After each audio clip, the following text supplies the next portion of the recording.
Assalamualaikum warahmatullahi wabarakatuh. Pada kesempatan kali ini, kita akan belajar tema 1, indahnya kebersamaan, subtema 2, kebersamaan dalam keberagaman. Kita akan awali materi hari ini dengan membahas pembelajaran ketiga.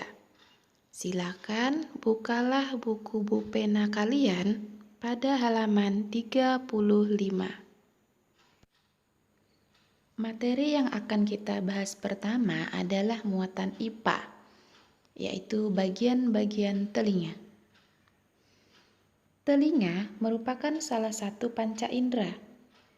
Jadi kita mendengar bunyi itu dengan telinga. Jadi selain sebagai alat pendengaran, telinga juga berfungsi sebagai alat keseimbangan tubuh. Nah, yang mana telinga ini terbagi menjadi 3 bagian, yaitu telinga luar, telinga tengah, dan telinga dalam. Perhatikan warna pada gambar bagian telinga berikut ini. Warna hijau menunjukkan bagian telinga luar. Warna kuning menunjukkan bagian telinga tengah. Sedangkan warna pink menunjukkan bagian telinga dalam. Pada bagian telinga tengah, terdapat 3 tulang-tulang pendengaran. Tulang-tulang ini berfungsi meneruskan getaran bunyi ke koklea. Adapun tulang-tulang tersebut adalah yang pertama, tulang sanggurdi, yang kedua, tulang landasan, dan yang ketiga adalah tulang martil. Telinga luar terdiri dari daun telinga dan liang telinga. Telinga tengah terdiri dari tulang-tulang pendengaran dan gendang telinga.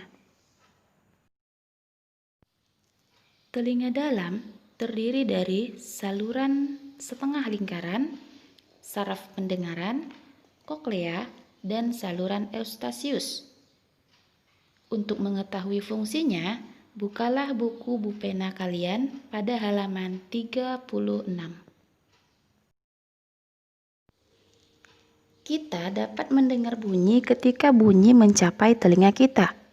Berikut adalah proses mendengar bunyi. Nah, bagaimana kita bisa mendengar?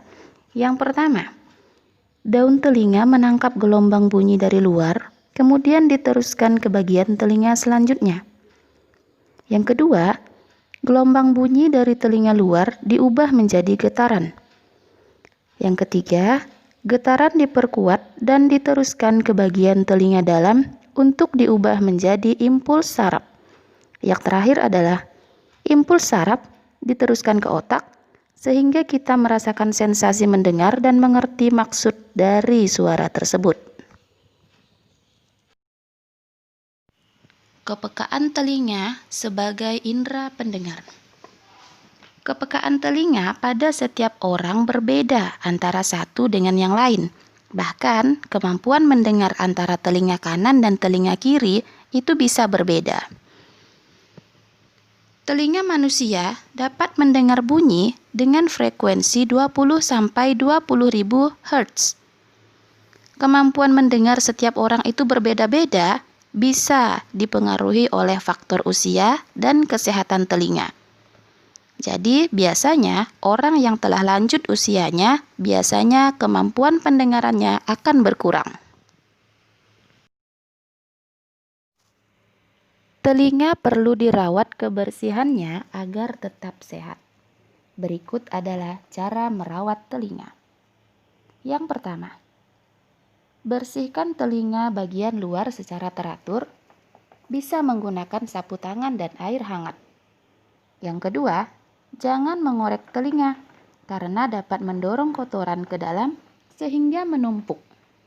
Kotoran yang menumpuk dapat mengganggu pendengaran dan mengakibatkan robeknya selaput gendang telinga. Yang ketiga, tutuplah telinga jika mendengar bunyi yang terlalu keras. Yang keempat, segera ke dokter apabila pendengaran berkurang atau telinga terasa sakit. Adapun beberapa gangguan pada telinga yaitu sebagai berikut. 1.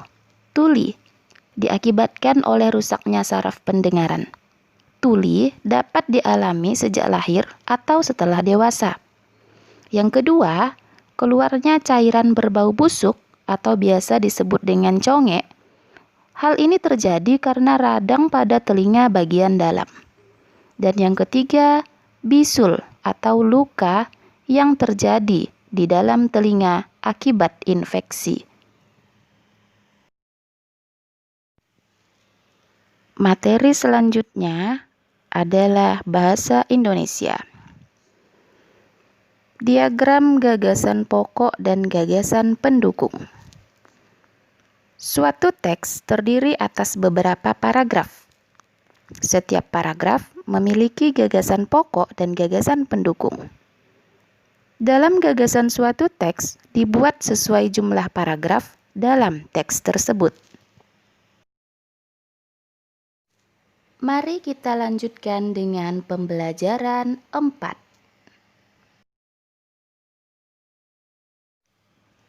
Gagasan pokok dan gagasan pendukung dalam bentuk tabel. Gagasan pokok dan gagasan pendukung dapat disajikan dalam bentuk tabel. Hal tersebut bertujuan agar kita lebih mudah memahami suatu teks.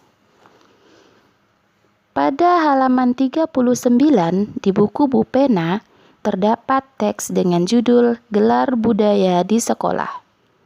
Nah, kalian bisa cermati penulisan gagasan pokok dan gagasan pendukung dalam bentuk tabel tersebut.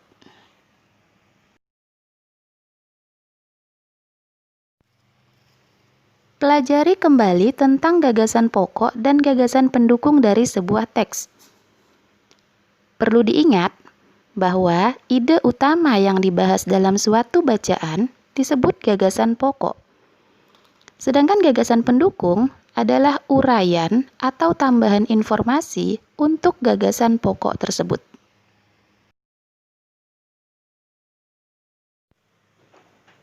Materi berikutnya adalah pelajaran PPKN. Bentuk-bentuk kerjasama di kelas. Yang pertama, piket kelas. Yang kedua, mengumpulkan sumbangan. Yang ketiga, mengerjakan tugas kelompok. Yang keempat, saling membantu saat memiliki kesulitan dalam memahami pelajaran. Yang kelima, menaati semua tata tertib dalam kelas.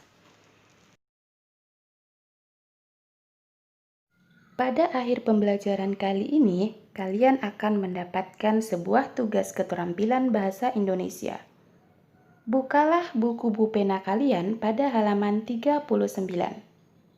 Keterampilan portofolio menyajikan gagasan pokok dan gagasan pendukung dalam bentuk tabel. Kerjakanlah tugas berikut ini, kemudian kumpulkan melalui akun Edmodo masing-masing. Sampai di sini dulu pertemuan kita kali ini. Wassalamualaikum warahmatullahi wabarakatuh.